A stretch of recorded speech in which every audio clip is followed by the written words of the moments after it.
recently, the WBC confirmed that Errol Spence Jr. is cleared to get back into action after going through a surgery on his torn retina, which was the main cause why he had to pull out from his fight against Manny Pacquiao last August. Bill, mahigit 3 buwan na ang nakalipas, pero ikaw ba sa tingin mo, with how things played out, do you still see it as a missed opportunity for Errol Spence, or do you think na kahit natuloy pa yung laban nila, he has nothing to gain from it kasi with how Manny performed against your Dennis Ugas? No, I think it was clearly a missed historic opportunity for Errol Spence Jr. First of all, a lot of people assume that he's a better boxer than your Dennis Ugas. And secondly, I mean, who would not want to be known as the last man to fight Manny Pacquiao and probably beat him, you know? But now, I think the issue is, ang daming sinasabi, ang daming nang lumalabas na satsat, no? Tungkol kay Errol Spence Jr., no? Sean Porter says that Terence Crawford is better than Errol Spence Jr. because he's fought both of them and lost to both of them. Now, Porter lost the IBF and WBC belts to Spence by split decision in 2019, and he had never been stopped. So, you know, until this last fight against Crawford, Spence was actually at ringside watching the Crawford-Porter fight, but he left early, was shaking his head, was showing signs of disappointment. But then again, you know, this is probably all hype. Remember, this is not the first time that Spence has been unable to fight because of some injury. He crashed his Ferrari Spider in 2019, got thrown out of the car. Luckily, the car tumbled all over middle lane barrier, and you know, it kept him from boxing for a while. My biggest question here is yung kumpiyansa niya, kasi you know, anytime you have an injury to the eye, you know, it's not like a broken bone that can heal and heals even stronger. With the eye, you never know. You know, and of course, a lot of boxers are headhunters. Kaya ang problema dyan, paano pag tinamaan yung mata niya? Will he get scared? Oh, the potential to go blind, because you know, back in the day, you have any injury to your retina, that's it. You know, it's end of the road for you. Even great boxers like Sugar Ray Leonard took much longer to come back to the ring. Of course, we talked about Leonard in my segment on the greatest comebacks. Pero yun ang nakakatakot, kasi unang-una, nasa mukha mo yung mata mo. Pangalawa, that will get hit repeatedly during a fight. So it might be playing in his mind. You know, na siyempre ang boksingero iniwasang isipin yung may mapinsala sa katawan nila, but still, you know, the potential to go blind, even in the back of your mind, is going to keep you from achieving whatever greatness you're going after. Bill, totoo yan. And right now, nakikita ko nga sa research that iba na rin yung tinatawag na recovery period when it comes to torn retina, kasi ang binibigay na lang nila ngayon is 1 to 4 weeks ang pagdating sa recovery. Now, you made a good point when it comes to, you know, the pressure on the part of Terence Crawford. And, you know, boxing is a cruel sport. And if you would recall, Manny Pacquiao was pretty much on his way after the fight against Jeff Horn, and he bounced back. And I believe that this was when Al Haymon saw the opportunity. If Bob Arum failed to make a fight between Pacquiao and Terence Crawford, Al Haymon devised a plan that would orchestrate the career resurgence of Manny Pacquiao by beating Adrian Broner and then Keith Thurman. But the end goal of it was really a passing of the torch kind of fight against Errol Spence Jr. My point is, whether you say that Manny Pacquiao is old or no longer in his prime, facing a Manny Pacquiao still holds a lot of weight. Missing out on that Manny Pacquiao fight is similar to falling flat on your face. Bill, it now forces Errol Spence to face one of the biggest name in the division in the form of Terence Crawford. Yun yung sinasabi ko, may pressure ngayon eh.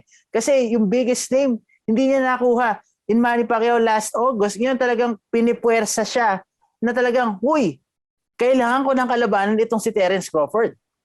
Oh, at saka ano, ang mabigat din ni si, hindi niya kasalanan yung nangyari sa kanya. So there's Exactly. also that feeling of helplessness. And now, I think all of this is just really, Porter and Crawford are just trying to erode his confidence because, again, you don't know what will happen when you take that eye into the ring.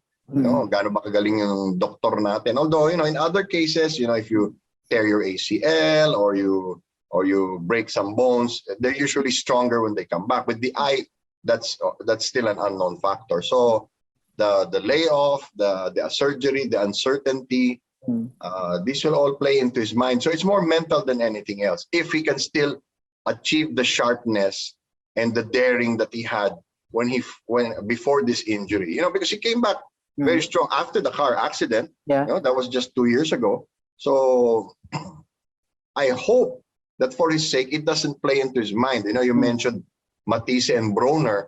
They both had, had issues psychologically. That's why, after the Pacquiao fight, it's like they were totally lost. Okay. And Broner again had his run-in with the law after that. So that's my only concern, that psychologically, could that be a turning point in his career for the worse? Now, Bill, we talked about this last week when we heard the news that the WBC gave Canelo Alvarez the clearance to challenge Ilunga Makabu for the cruiserweight title. The impression is that the WBC is not really making an effort to put up or order fights that fans would love to see.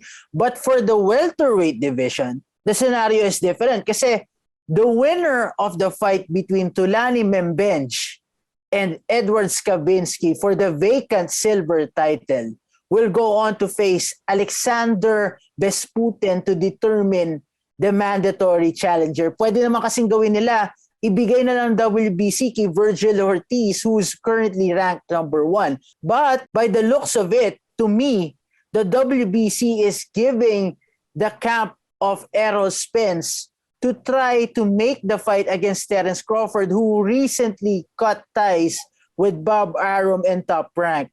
Do you feel the same?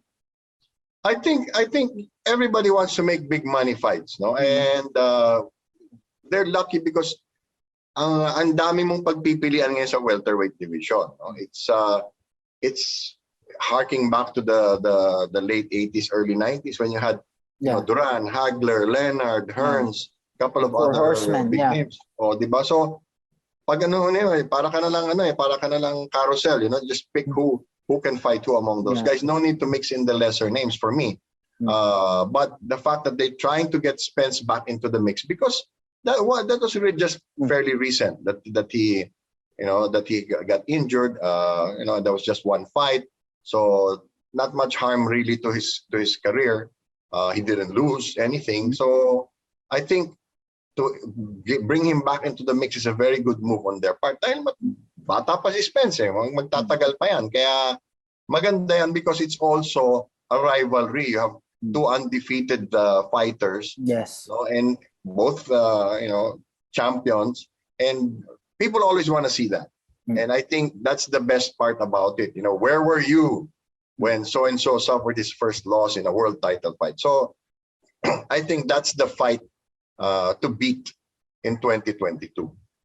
Bill, another option for Terence Crawford is to have a unification fight against WBA champion Yordenis Ugas, who's really disappointed with the WBA for ordering a box of a mini 4-man tournament. Do you want to see this fight first? O kasi kung manalo man si Terence Crawford, he will have both WBA and WBO belts. And kung maglaban sila ni Errol Spence later next year, then it's for all the marbles when he fights Errol Spence Jr. Your take, Bill? And I don't really know how relevant Yordenis Ugas is dahil, una-una, pamalit lang talaga siya dun sa laban ni Manny Pacquiao. Nagkataon na Manny Pacquiao ang kalaban niya, nagkataon na world title fight. Then he had some very good PR after the victory. He was magnanimous, showed a lot of respect. Tapos, biglang ngayon, binanatan niya yung organisasyon dahil pinipilit siyang magkaroon ng mini tournament. Although technically he's a very sound boxer, but he could possibly get knocked out if he fought either of those big names in the welterweight class. Kaya tingin ko, you're right. No, that fight for being undisputed welterweight champion is going to be a very big deal. So I think that may be what they're leading to in 2022. Bill, speaking of Terence Crawford, PBC seems to be the best landing spot for him because of the roster of welterweights that they have. Di na siguro katakataka kung gagamiting bargaining chip ito ng PBC ang itong laban kontra kay Errol Spence Jr. Tingnan mo naman si saan pa ba pupunta si Errol Spence? Yeah. Di ba? Where else is he gonna head? I mean, that fight, is something fans have been wanting, like the Pacquiao-Mayweather fight, which took so long. And, if it happens great. Somebody's got to lose eventually, and then it sparks a rivalry. Yeah. It creates the revenge factor. Yan naman ang kwento ng boxing na gustong-gusto ng mga manonood. Well, I guess it's really up to Al Haymon and PBC to sweeten up the deal for Crawford and find a way to make the best fight at 147 pounds in 2022.